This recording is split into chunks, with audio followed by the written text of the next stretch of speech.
Hey, Yeah, right, mate. we did it. Yes. Oh wow, you look nice. I like your hat. Friend. I like your jacket and It's got a wolf on it. It's my nan's. the the wolf is cool. Is that white wine or red wine? It's white wine. Nice. See, Love here's the thing about these.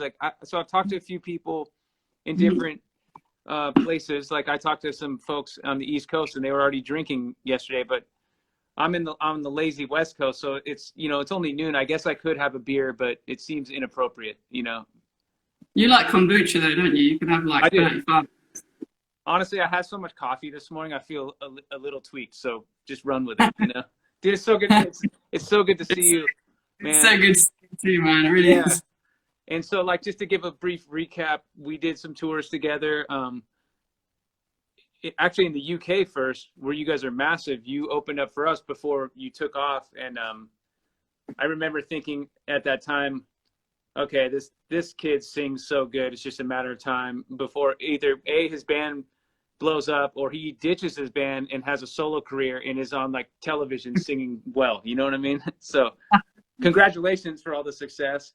And Thanks. then of course we did another tour here in the States, the tail end of the Here Come the Runts tour for us.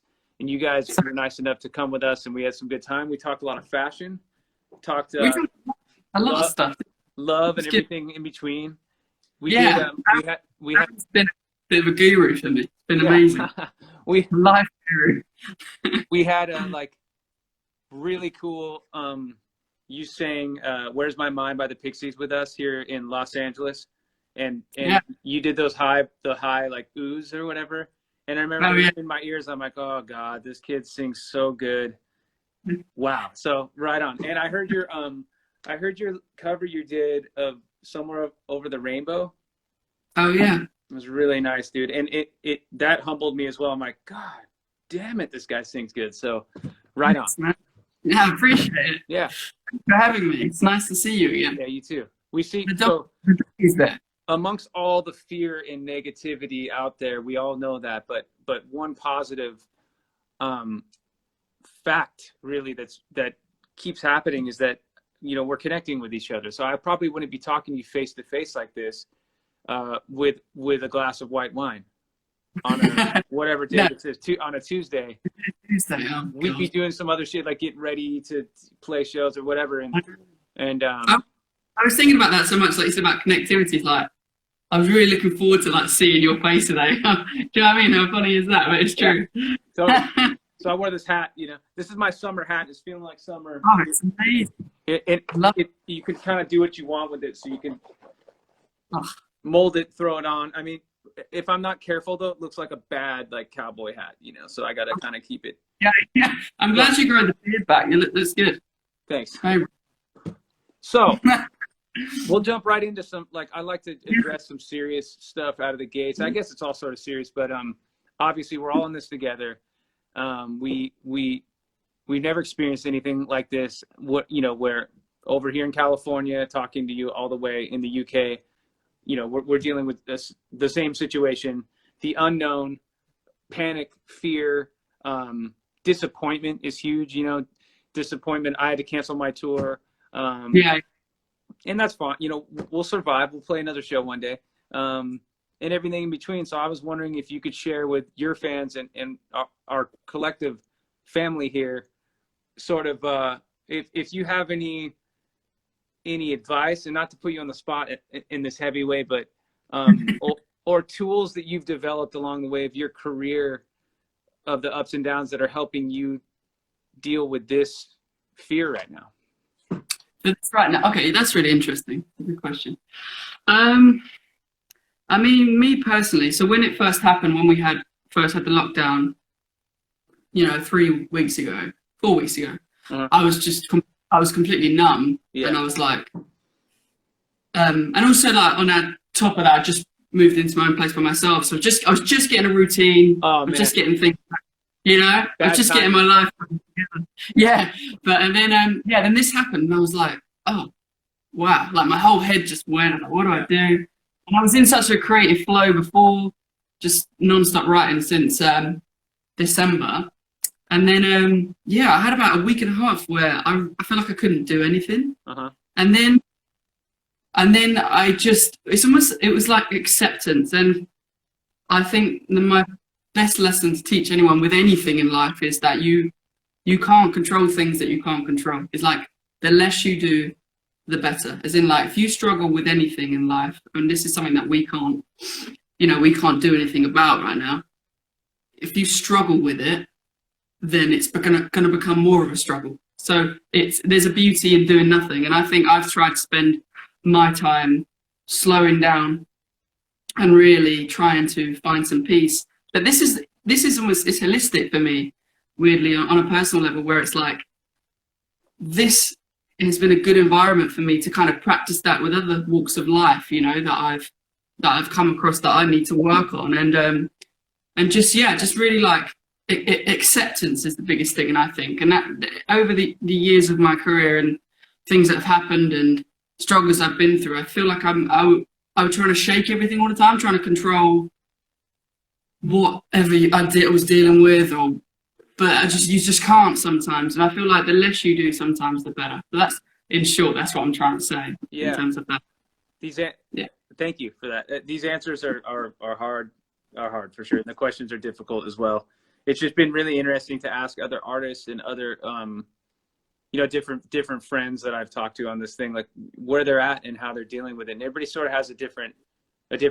Yeah. They're all equally helpful. I talked to K-Flay yesterday, and she had this really interesting thought where she was thinking, well, in a nutshell, she was basically saying that the small accomplishments shouldn't be overlooked, like getting out of bed or like taking a shower or whatever, or, getting to this conversation we're having, That's the thing. I think if I've gone in a funk and I just go, it's okay, just have a sit down or read a book, then I'll just feel creative again. And then when those kind of first 2 weeks stopped, the creative flow has been unreal, because I feel like something about the ambiguity and the fog now has made me want to write more and more and more. And the kind of that heavy feeling, it's like there's like a tension in the air. It just makes it more creative. But I was saying, in those first 2 weeks, I was like, oh my God, I don't feel anything. But now I'm trying to use it, But it's also like was it K-Flay you said? Yeah. I think that is so important. It's like you can still find creativity and find meaningfulness in doing little, and something might occur, where you find something funny to say to a friend that you didn't think of a minute ago, or you have an idea to write down, so there is beauty in that. Yeah, definitely. I found that some songs too, and my fans know this because I've repeated this multiple times, but certain songs, as you were saying, there's a certain weight in the air with music, right? Or like writing, or you sing certain songs and they feel way heavier than ever before. I don't mean heavy like rock, in that way. I mean heavy, the weight of emotions feel very important. Similar to when you're going through any sort of relationship adjustment, change, heartbreak, all those things that sort of like, scar us, and then we come back with thicker skin as life goes on. These things, they all go back into music, and you and I are so lucky that we make music and that we love music, and everybody that's involved in this conversation or writing comments or viewing this, it's this big music family. And it seems like the whole community of music right now kind of feels together, and I'm blown away by how many people have been open to talking to me about this stuff, because I've asked some people and I thought like this, they're going to say no, obviously, but almost everybody has said yes. Whether I'm going to talk to Linda Perry tomorrow, I talked to Duff from Guns N' Roses, and now you, and it's just been really cool, and to connect. So there is something positive happening. Families are tighter than ever. I don't know your family situation exactly, but I know I've been talking to family members almost daily, and that wasn't happening before, because we get lazy. It's easy to just go on Instagram and double click something to show up. And I think it's more important now to actually call and share your voice, especially with someone as such a nice voice as yours. I love your talking voice too. That's the crazy thing. What a great talking voice. And I'm seeing the comments, people agree with me. I do think that it's teaching us to value what's important in life. And I know everyone's bored Yeah. and all that sort of stuff. And, you know, I get that. You know, obviously have that kind of Groundhog Day feeling too. I don't know what But day it is. I only know that what day it is because I was drinking on Tuesday. I was like, oh, I yeah. was like, talk. But no, yeah, I feel like it's just teaches you what I can't have right now. Hmm. The biggest thing of that is being connected to my family and my friends. Like they've been so important to me always anyway because of my job. I always kept a strong family and friendship around just because it's just mental what we do obviously. But now I can't see them, you know, and I'm here and stuff and adjusting to isolation by myself and stuff. It's like it's really showed me how necessary and how important they are. And not that I didn't think that before, but I think Sure. more people now will value that, you know, and reach out to that for sure. Yeah. Were you able to fully, you know, settle into your house before this happened, as far as like, you know, putting some art up as I could see in the back, or, you know, doing things like that? Like, were you able to do all that before this all happened? Yeah. So I had like I moved in December and yeah, I had 2 or 3 months to kind of get adjusted, and I just started getting my groove back and seeing friends and all this sort of stuff. And then that's what's been weird, isn't it? Like your patterns change, and my pattern changed drastically. Like, and obviously, you know, we're friends. Like I went through a breakup, so it's just like readjusting and that sort of stuff. And I get into a good position, and then isolation happens, and then it's another test. Dom in my band actually was a mate because obviously he's one of my best friends, and like going through all that stuff, we spoke a lot, and he was like, in a way, that isolation is such a good experiment for you now to really hone in on yourself and be creative and just adjust to who you are truly as a person. And I think people are really doing that. Some of my best mates are quite the way I describe them is that they keep themselves so busy, they distract themselves from their real thoughts and the real, you know, issues in life. And that they know that, they openly know that. So when they first went to isolation, it was like a shock for them, I think. Yeah. But now they have no choice but to not see anyone. It kind of sheds away everything that they're having to deal with. Well, not sheds it away, at least brings it up to the forefront. You know, it's really spending time alone. It's really important. I know you've got your wife and your dogs, actually. I do, yeah. But yeah, that's interesting. You that's a good point. So it's almost like people who stay busy to sort of block out the noise in their head.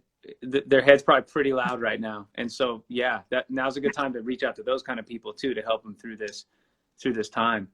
You know, Totally, really. I've really noticed it. Like, obviously, you have your Zoom calls and stuff with your mates and stuff. It's just so important, just having those kind of like, even if it's like an hour or 45 minutes, like just really connecting and really appreciating each other's friendships and all that sort of stuff. Yeah, it's good. Yeah, definitely. So I wanted to switch over to, like, I guess, first of all, I just want to address that's incredible that you said that. I mean, what the time, life is funny. The timing of life is it's like a practical joke sometimes, where you're like, oh, wow, that, you know, I went through that whole fire after our tour. Fire burned down my studio, got everything up and running, made a new record, and then this whole thing happens, right? And like, so you never, and in some ways that fire and dealing with all that stuff helped me to be possibly a little bit more prepared and have certain tools to deal with what's going on now. I'm wondering if you've experienced anything similarly. You mentioned that you've gone through a breakup, you know, and those are really hard things to go through. Obviously, anyone knows it's been through a heavy breakup. I've been through multiple heavy breakups. Yeah, you've been amazing to me through that. So I want to publicly thank you. I'm the new Oprah, man. You know, so like, do you feel like going through that, and I'm sure it's still, each day is different, but do you feel like going through that in some ways helped you to be able to take on this whole world event in some ways? Yeah, I mean, it's changed my life in a lot of ways. It's let me stand on my own 2 feet. I mean, even before my my ex-partner, it was like I just was so kind of shattered pieces, and I didn't really, from family stuff or whatnot, and I didn't really know how to piece myself together. So this has been a really amazing adjustment for me to be able to like, yeah, be my own person, be my own man, and just yeah, just look at all the things that you don't like and the things you want to alter, and really stand on your own 2 feet, you know. And it's been tricky, but like needed to happen for like my next 2.0 version of my life in a sense. You know what I'm saying? So it's like I'm glad. Like yeah, it has helped me with the isolation, and like now I love my own company. Like I like being here by myself. It's great. Yeah. That's a hard thing. Congratulations on getting to that point. That's a really difficult thing to do, you know. I think because of tour and both our careers and how that is, over time I've really fell in love with being alone, you know, because it's pretty rare. You know, when you're on tour, you're just like, wherever you wake up, your buddy's right. You love your buddy, but he's right there, and you're like, fuck, Yeah, see him, or yeah, you haven't had coffee yet, and you know someone's in your face, whatever it is, or you have to find a bathroom that works, you know, all those things. And not to complain, because we're really lucky, obviously, but do you have a shower system that you rate the showers that you like say, oh yeah, yeah, five the today? shower system, it's just kind of like a free for all. Whoever's up first, and there's always that bastard that gets up first intentionally, and you're like, fuck this guy, you know, and you go into the dressing room or whatever, and it's their music, their vibe, their smells, whatever, you know what I mean? And you're like, but anyways, as a result of that, I've found, you know, it's like the same thing with team sports in a lot of ways. I think, you know, you become accustomed to being around so many different men, you know, and that's not my favorite thing, to just be around a lot of guys, honestly. Exactly. You know, and so that's why, like, when my wife's on tour, or one of the guys' wives or girlfriends, or like the dogs, it lightens the mood, and everybody's much more everybody's nicer to each other. It's the funniest thing. Just bring some of that light goodness and I agree. I feel like there's, well, maybe there even was at the start of our band, but in a lot of bands, there's a lot of male testosterone and ego, and I think you have to break it down. And we've, like, over the years of any struggles we've had as a band, or anything I've been through or whatnot, really we kind of gelled from that, and you lower all of those egos, and everyone starts really being there for each other and acting like a mum and a dad for each other. It's like it became a really beautiful environment with Nothing But Thieves.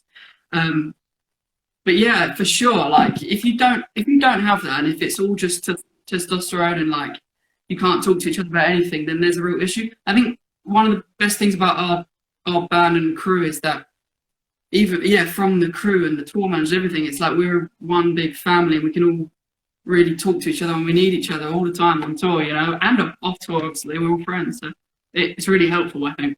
yeah, that's really good. We definitely have to have our little therapy sessions sometimes, where it's like, hey, when you said that thing yesterday, what did you mean by that, or whatever, you know, or hey, I didn't. We're really communicative, and some more than others, you know, like my drummer and I both have really like, I would say, pretty strong personalities, you know, and so sometimes I think because of that, and that's why I love him as a drummer, he's real fiery, and I'm that way too, like on stage and with songwriting. So we're both, if I may say, there's no way he's watching this right now, but I would say that we're really good at communicating. If we ever feel like something maybe slightly rubbed the other one wrong, we address it, you know, and maybe too much sometimes. Yeah, you have to, yeah. Sometimes I'll be like, hey man, I just want to get this off my chest. What I said, I didn't mean. I'm like, oh, that was no thing at all. And then sometimes you don't even know when something you accidentally did. It's, you know, you have to communicate. That's the bottom line, especially in any relationship. Yeah, totally. And also sometimes I learn with, you know, like every once in a while, I don't have to always share how I feel, because maybe it's a feeling that'll pass.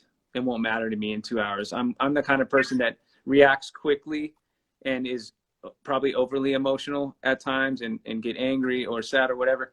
And then if I just chill this is one tool I've learned in, you know, as I'm getting older. If I just chill on this and let it marinate for 2 or 4 hours, I'm usually half as upset as I was. And that's a good starting point for me, you know. Unless you lose at table tennis to a younger band member that you're on tour with.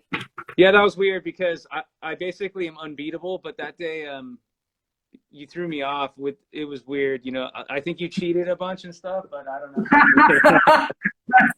I wasn't expecting that. I was like, okay, let's play. I'm gonna smoke this guy, and you beat me. We should just, I might just come to California and play table tennis. Hey, who knows where this world is headed? Maybe we're gonna have to just play like this on the thing, you know. It's interesting what you were saying. I've kind of lost my track of thought, but I had a point to say about back to the isolation thing. What were you saying just before? Because I had a point. I just don't want to forget it. Oh, I don't know. I have notes. I write down notes as I go. Oh, I don't know. Well, I was talking about communicating with band members. I don't know. Yeah, totally. I wanted to ask you about some of the moments throughout your career that felt overwhelming or terrifying, and everything in between, you know, as you navigated going from a band that was fairly unknown, just like any band that starts, to playing massive shows and having key slots at massive festivals, especially in Europe. And, you know, I'm never there in Europe when this is happening, but I follow you guys on Instagram and I see all that. It looks incredible. Yeah. I'm wondering, you know, did you ever have a moment that felt like, whoa, this is way bigger than I had ever imagined it'd be? Yeah, like it would probably be the first time we played with Muse. It was like Rock and Rome, I think the name of it was. It was a long time ago. 2000, yeah, 14, 15. And I think it was one of their, you know, obviously they got ridiculous crowds, but it was one of their biggest crowds.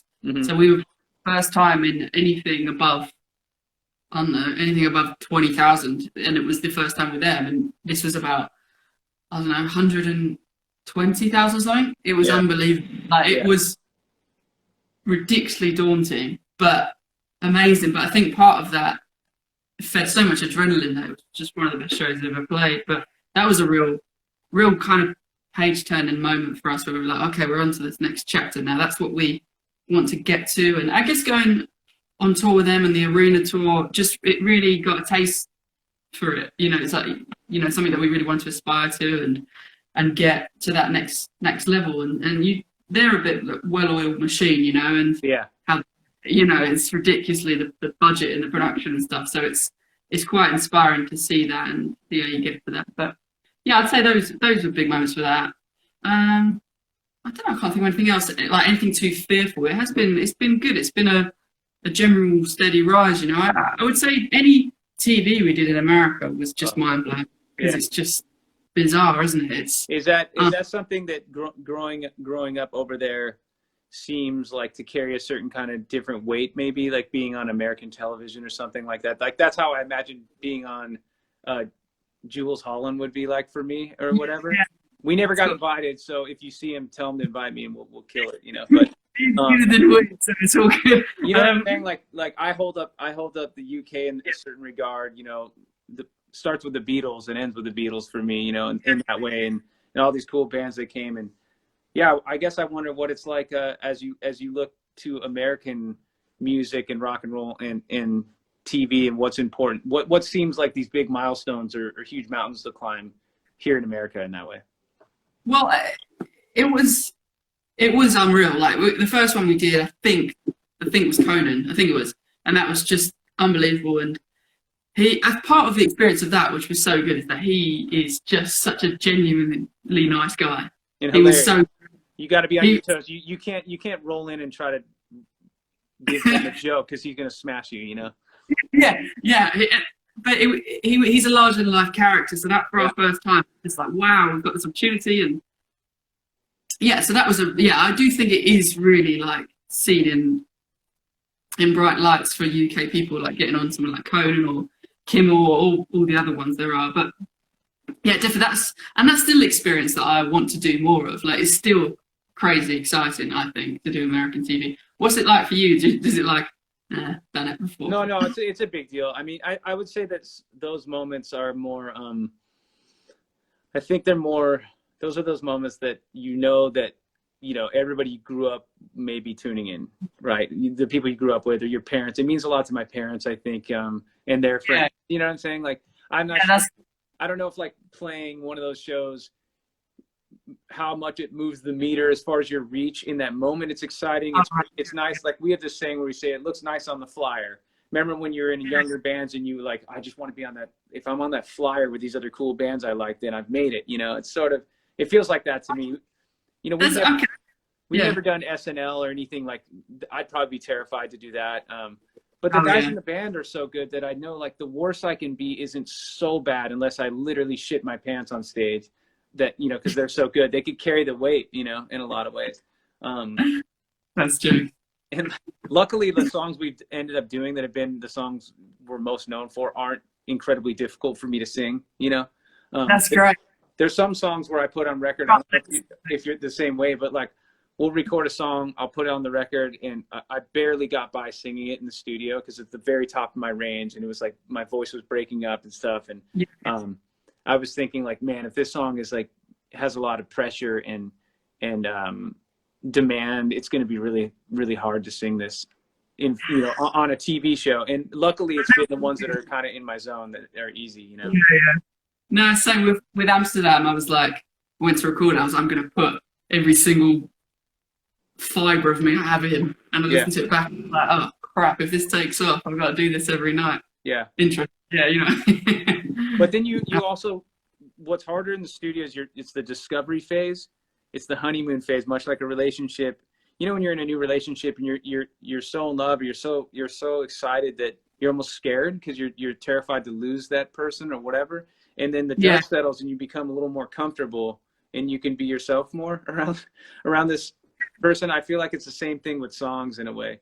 I try not to listen back too much. You get that? You must record something you like, because obviously you're going to be a fan of whatever you write because it's you. It's like I try not to do that where I like overexhaust what I listen to too much to what I write because I know that I'll just kind of get bored. It's like you have to just leave it in its little magical moment. You know what I mean? You do your best. You've put your best foot forward vocally, lyrically.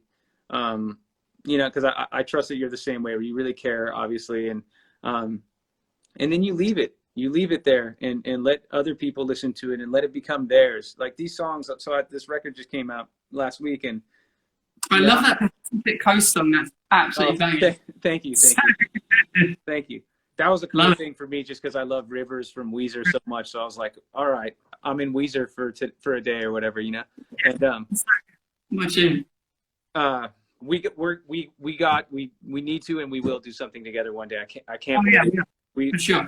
We will. But what I was gonna say is once a song is out, that's become everybody else's now. It's no longer mine. These songs hopefully have a life that is much more important than just me as a singular person. And I don't know if you're the same way, but I will not be listening to any of these songs on record anytime soon. What kind of weird ego would that be to just like enjoy, like listen to your own shit? That seems crazy. I know some guys who do. Some bands, we both toured it with certain singers. I've caught them just listening to their music over and over. It's one thing to try to learn what could be better about a mix, but once it's done, listening to it seems. I agree. Do you know what's interesting though? You must have had this where you've been on tour with an album for a certain amount of time that they become their own life on stage. Have you ever listened back to something and gone, whoa, what am I doing on stage, or what am I doing live? It's so different. Or in a good way though. Like I like that. Like because then sometimes if I have listened back, I'm going, well, actually I did like that from what I did from there. I might bring it back. So that is good. But you're right. Like once you've got the mixes and you've like pounded it in your ears for 3 months, 4 months, before anyone else has got it, you just don't touch it again. But I don't listen to the last year. No, I mean it's scary because it's out there now. It's permanent. It's a little time capsule of that song, and then hopefully it takes a new life. We've become pretty brutal with our assessment of ourselves. So we have such a low we feel really confident and feel like it's us against the world and all those things, you know, on stage. But my assumption when I hear it, because how funny is it now too that you could play a show, give it like, I don't know, 3-4 hours and just go on YouTube and see what you just did. It's awesome, kind of, because you could see how much you sucked or how great it was. And so we'll watch it together. It's usually Isaac, me, and Zach, our guitar player, and we'll watch back and go like, wow, that's actually pretty good. You know, and I didn't expect I like those moments because I mean, I know you are too. You're very self-critical, but I'm so self-critical about any live performance. Yeah. At any of them. So it's like, even if the band is like, oh, that's banging, you've done a great job there, I'll be like, man, I don't want to listen to that. I just, it has to be really special for me to be like, yeah, that's great, you know. And I think there's only one live performance I've ever really truly been like, yeah, that's amazing. It was on Triple J in Australia, but it was because we just got off a flight of whatever hours it is, 20 hours for us, and landed and had to go straight to the radio station, and it was like 3 a.m. in the UK. Oh man. We started doing this live session, right. So about 4:30, and I'm like, and I got all my like comfy clothes on and a hat, and I had this mullet and everything. I looked like crap. It was great. But kind of dope, yeah. Probably look cool. Yeah, you know. But I think it was so good because we were so nonchalant about it. It's not like we didn't care, but we were like, all right, let's do this. Survival mode. Yeah, we were like, let's do this and go to bed or go to the beach, whatever we were doing. I think we went to bed. But it was so good because none of us were thinking. Yeah. So I watched it back. I do watch that one back because it's not our song as well as a cover. So I don't feel too vain. Shit back. Yeah, it's easier to watch a cover song because it's not your song, you know. Yeah, exactly. You don't feel like. So yeah. I like the bar is so low when I watch because, like, not all of my bands always sounded good, you know, and these guys sound so good. At, like, if you just mute my vocals, it's gonna be great. And the smallest mess up can be really acknowledged. And like, take Zach for example. He's such a good guitar player. I'm very comfortable pushing him actually and saying like, man, you could do better there. But what he's doing is already absolutely insane. But he's so good that I think that he's earned the right to be pushed, if that makes sense. So I can tell, or Isaac, I'm like, that's really cool what you're doing, but what about this? You know, and he's like, wow, that's insane. I don't know if I could do that. I'm like, yes, you can. You can do that. Try it. You know, I think that's great. I think it's a really good attribute. I don't know if I have that myself, but I'm cool Dom out here in my band, credit-wise. There's a couple times where he's like, not that I'm not, weirdly, I'm not an overly confident person. Like, I'm confident with what I've got and, like, you know, I'm proud of myself. But it's like, I'm not, I would happily take criticism and stuff. And Dom's always like, oh, yeah, you know, gives me little things. He's like, oh, that, you know, that could be cool there. Or you should have, or like, that was a bit off there. He's just honest. He's like, well, that was a bit out of tune there. And I'll be like, oh, yeah, actually it was. And then it almost strives me to do better. And he's done it with, like, certain songwriting things. And he's been like, I just think the melodies, they just could be better. And I remember it was just like a year and a half ago, and I was like, fuck you. I was like, well. But then you go back and you just go, you know what? Yeah, you know, it can be. And you just hone in on it and you like kick yourself to make it better, you know? And I like that. I like if people are honest and can just call each other out, because otherwise we don't grow. And that's with anything, aside from music and all that sort of stuff. It's like, again, it comes down to communication. It's like, if someone can't communicate with me, I think I was especially stubborn when I was younger, or just pig-headed, or just like, I just didn't clock other people sometimes. It's like, if it gets communicated with me, I'm the first person to go, oh, crap, yeah, like, yeah, sorry, you know what I mean? It's like, I think you grow when people chisel at you, or you chisel at yourself. And it doesn't mean that you lessen or you weaken. It's like tearing a muscle. You rebuild upon it. I think it's really important. Really important. That's the same thing with going through heartbreak. When you go through heartbreak, it's the worst thing. It's the worst thing. And I think the whole world is going through that their own form of heartbreak right now. But once you get on the other side of it, you'll be more prepared for the next heartbreak. If it's smaller, bigger, pass down the information to our kids, their kids. And I know both of us don't have kids unless you have one since the last I talked to you. But, you know, and we'll be able to say, hey, check out this part of history we went through, and this is how I navigated, and this is how your mom did, or whatever. And that's exciting. You know, I mean, as scary as everything is, that's an exciting aspect of it. Or how many, how many young bands, kids that are, 17, 18 are writing songs right now, and they're pissed off or they're scared or whatever. And what kind of songs who's going to be the next, Nothing But Thieves or whatever, like in 5 years. And that's exciting to me too, Yeah. Yeah. Do you find, I actually spoke to you about this because I guess last time I saw you, I wasn't really as into it, but I feel like I'm really trying to find a more spiritual way of living. I've tried to dig into it way more in the past sort of 6 months of my life, and especially in my isolation, it's like I've really weirdly enjoyed the days because I've been trying. I'm not obviously not a Zen master, but like trying to be so present in every moment I have and trying to enjoy, like, right, even this conversation right now, I've kind of forgotten what I've done the rest of the day, and it's like just try to enjoy each moment as present as possible. And even the moments where if I'm upset, or if I'm like feeling a bit like, oh, I don't feel motivated, it's just being present in them rather than thinking about, oh, but I've got this session to do next week, or I've got to record, I've got to do some vocals here, I've got to write this track. It's like I'm just trying to live each moment totally presently. And then any friend that spoke to me over this time and said like, oh, they're bored or they're struggling with stuff, or, I'm not like pushing it, but I just say like, if you can just try and not overly think about what happened last week and what's happening next week, and just try and live each minute, I get it that obviously everyone has stresses, and money stresses is such a huge thing, and I get that. And it's not saying you have to live every single minute present. It's just acknowledging that there is a present tense, and it's just keep going back to it. I think a lot of people would debunk what I'm trying to say by being like, well, there is real life issues. It's like, of course, it's not like you just go, no, that exists.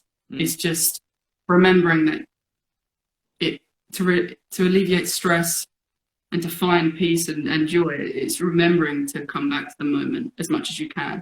Yeah, that was incredible. That was incredible what you said. I think to acknowledge that now does exist.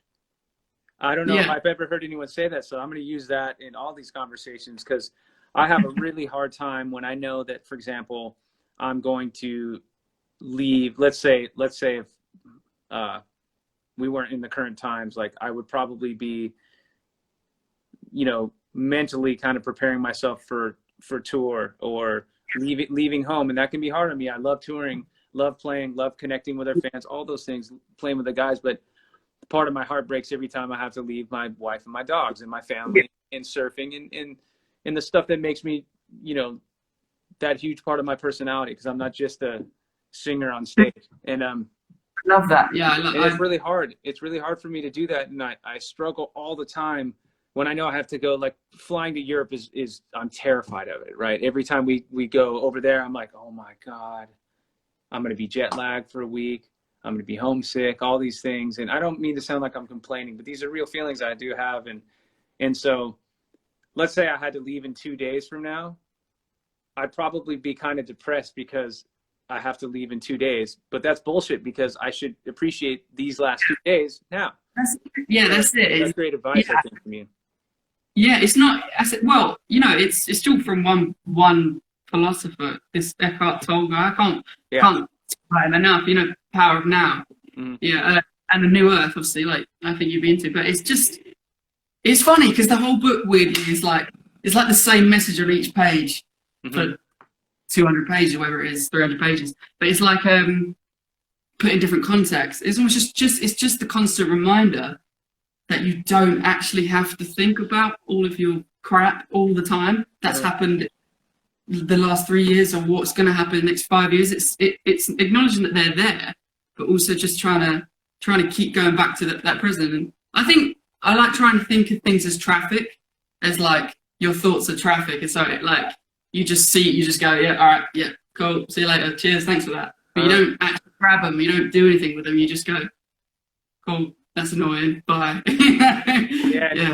isn't that funny sometimes in traffic where you're driving and you roll up on someone and you kind of you have this like weird, 3-second relationship with them, and you look and you make eye contact and you judge them usually, or they're judging you or whatever, and it's this incredible, or like flying on an airplane where you have a 2-hour flight and you become best friends with this person next to you.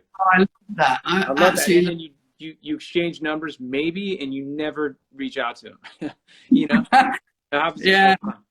You see that on holidays and stuff, where I'd be with my ex or stuff, and I'd just be like making friends with people on holiday and be like, hey, come to a show, man. I'll give you my email, and I just make it, mate. It's just funny. But it's fun, that. You're more emotional. There's something about the altitude that, I'll watch like a really bad rom-com and I'll cry or something on a flight, Yeah. Happens God, all the time. Flights. What is it about flying? It just, I think it's the unconnectedness, which is, it's like its own source of self-isolation.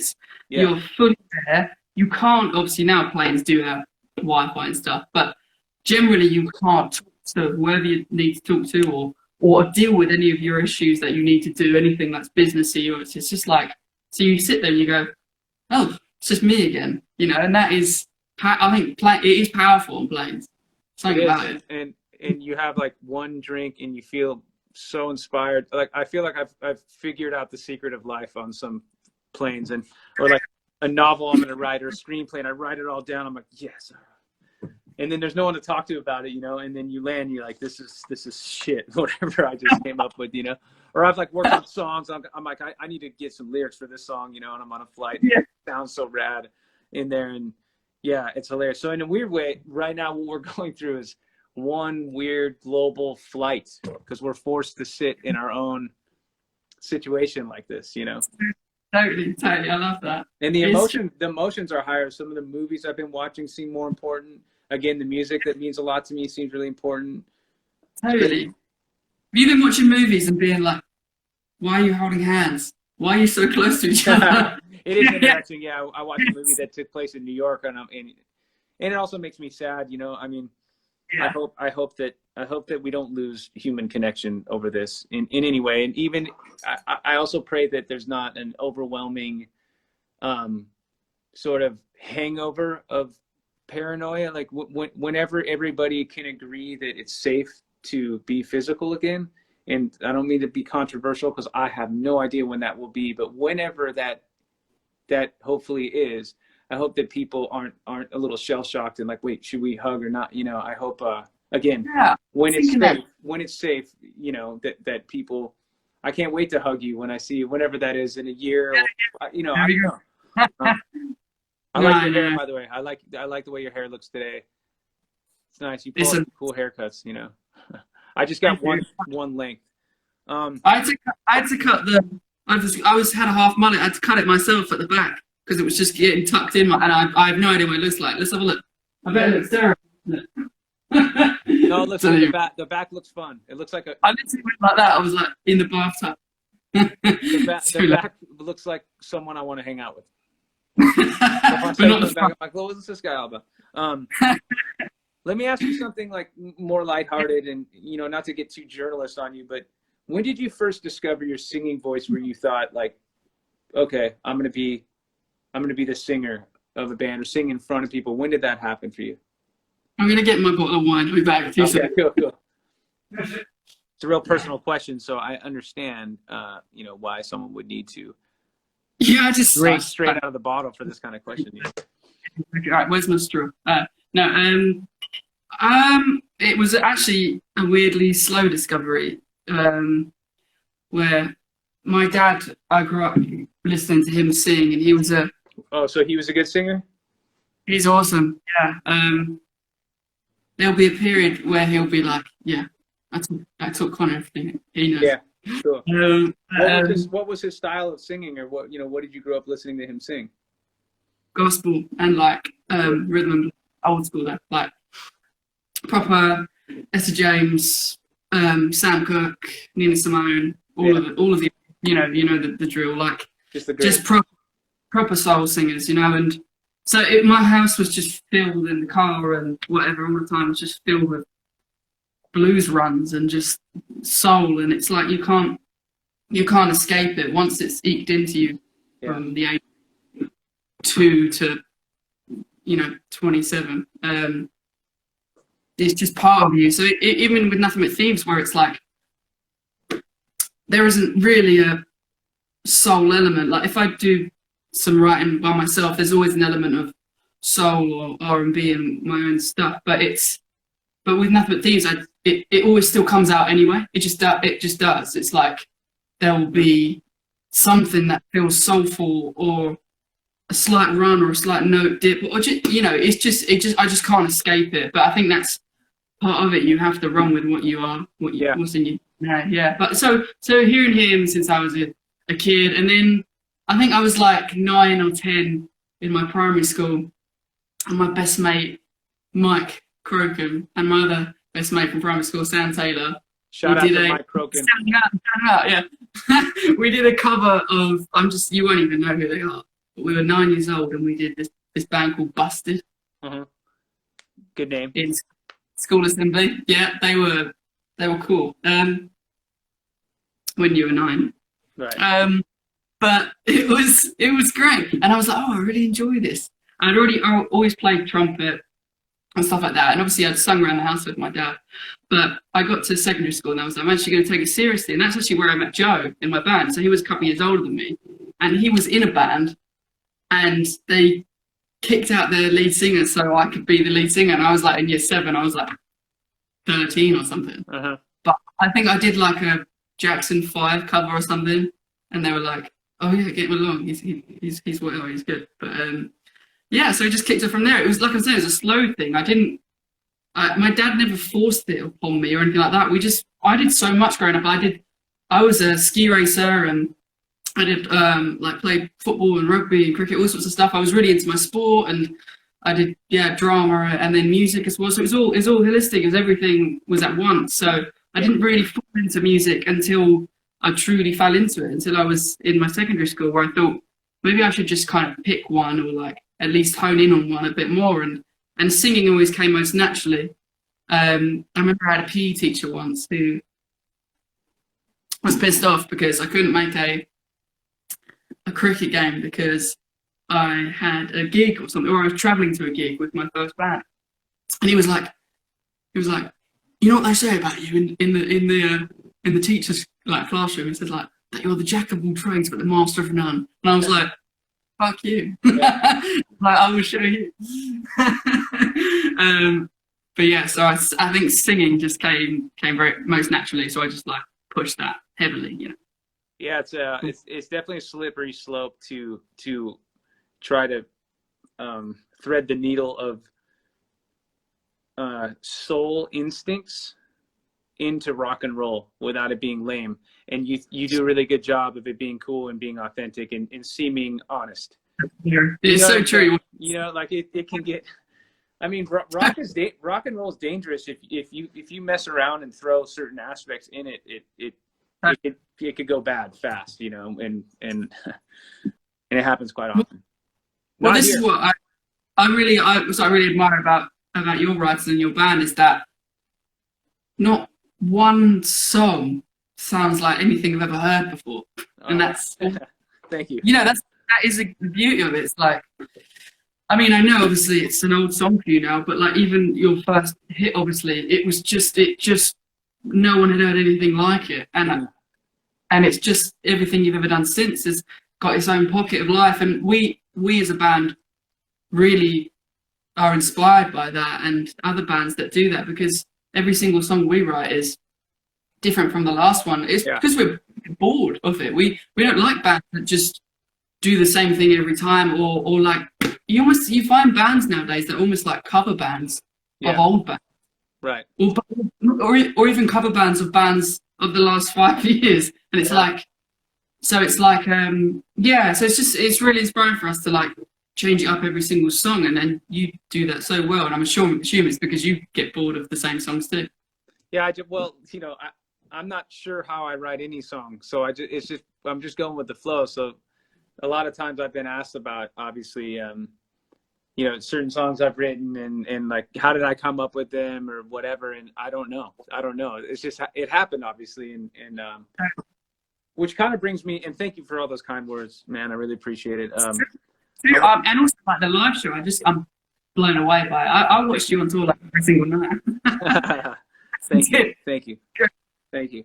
I wanted to ask you, because I used to be in bands where it was, you know, sort of three musketeer mentality, or four musketeer for that matter, or five. And I'm just wondering if you have any advice on how to navigate the relationship, you know, in a band with multiple members that all have votes, and how to not lose your mind, you know, when you think your idea is good, or maybe someone in the band has a little comment that you disagree with about a lyric or a vocal. Because when all is said and done, you know, to take nothing away from other band members, there's a certain kind of weight and pressure being a lead singer. And I don't have a lot of lead singer friends. You're one of two or three that I have, right? And it's definitely a certain kind of thing, and it's a certain kind of raw, terrifying, vulnerable path, right? And so I'm wondering how you know, because you never want to tell your bandmates, like, you don't know what it's like.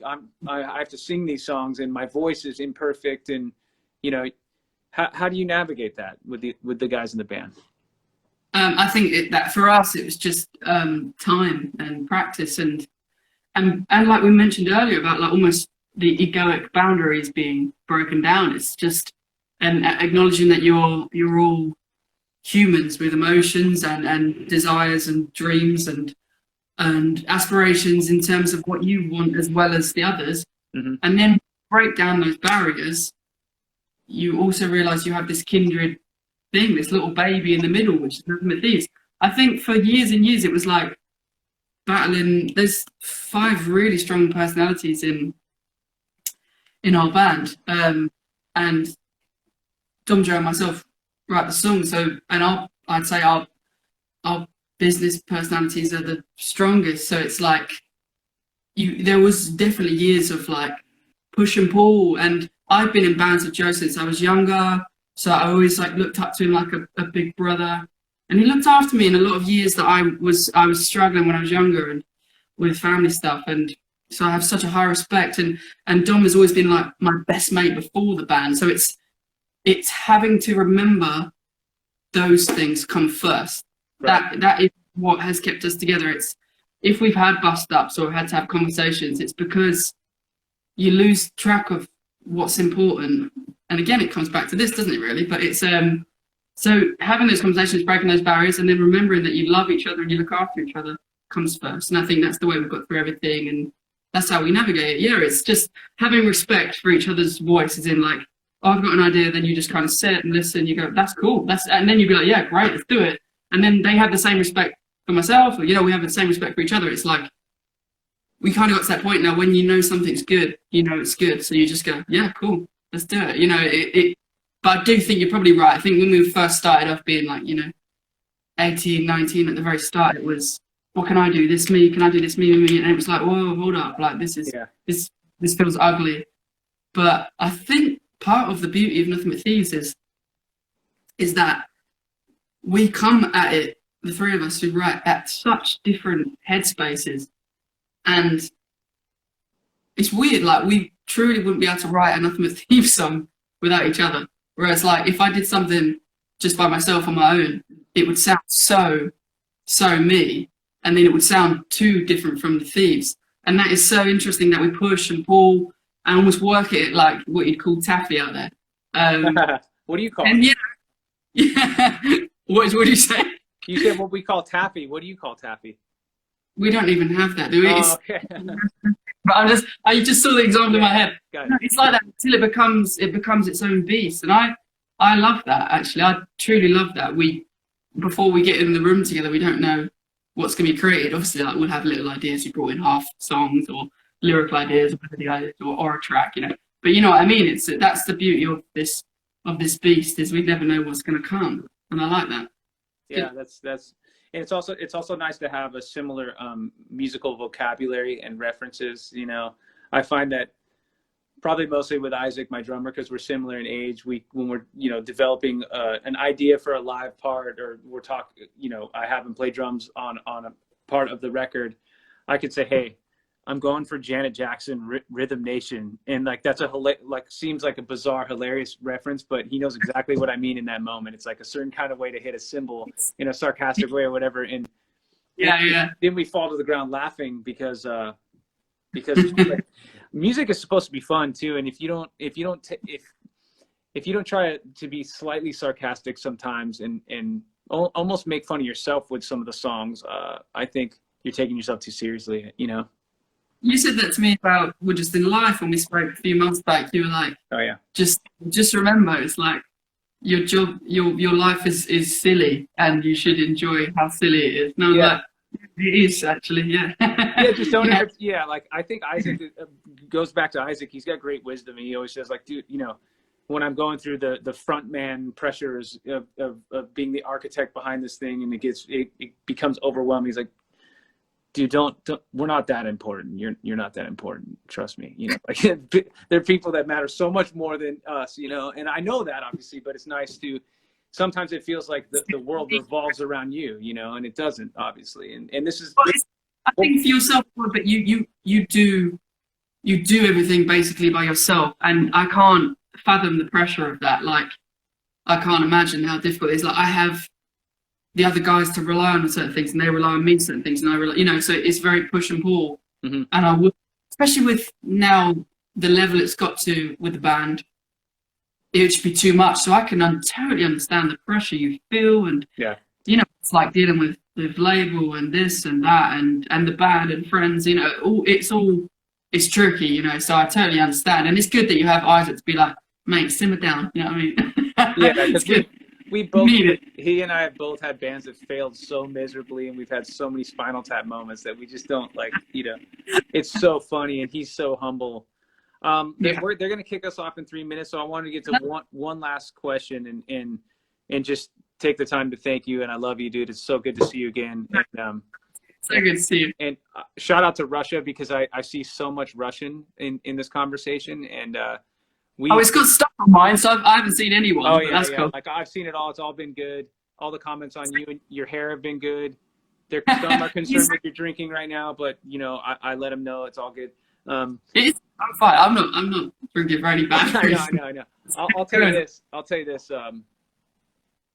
When you had been to Russia, I had not, and I'm only saying this because I see so many Russian fans on here, and we had a Moscow show at the end of a tour, and I was kind of asking you about it. You're like, it's mind blowing. The fan energy there is absolutely second to none, and it was the last show for us on a really long, kind of daunting European run for us. And it's, you know, as you know, it's more tiring when you're going to another country on the other side of the world. So we were just like kind of just in a constant state of a dream, like hangover almost, it felt like. So anyways, the last Russian show was just incredible, and I can't wait to go back to Moscow and play other places there. I wanted to ask you how you've dealt with criticism from outsiders, whether it's like that you know, blog or whatever, you know, like criticism that from people that you wanted to be accepted by. This is sort of a bit of an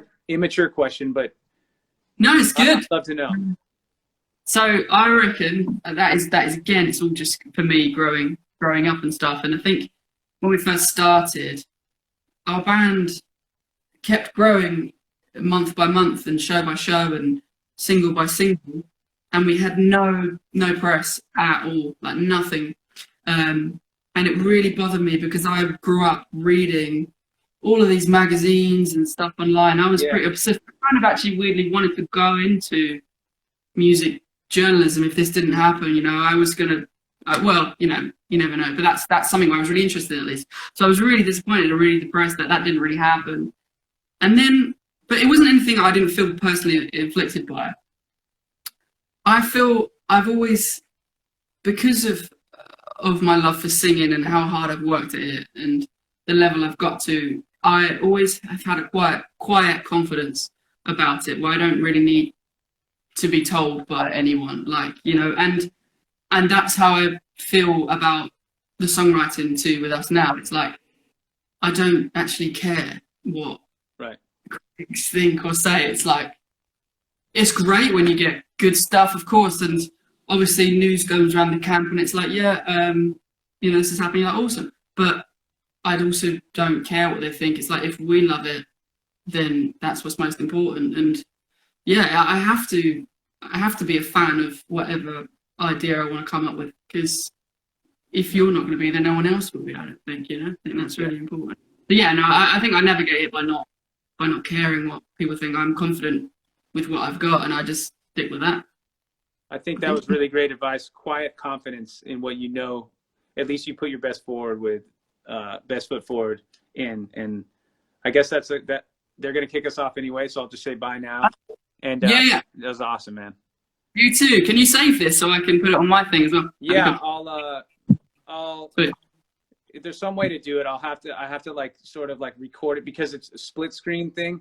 They only I'm allowed to share in my stories for 24 hours, but so I have to like basically film it in some way, and then I can send it to you. It's crazy, but I'll get it to you for sure. I'll speak to you soon, dude. It's so good to speak to you. You too, man. Hopefully I'll see you soon.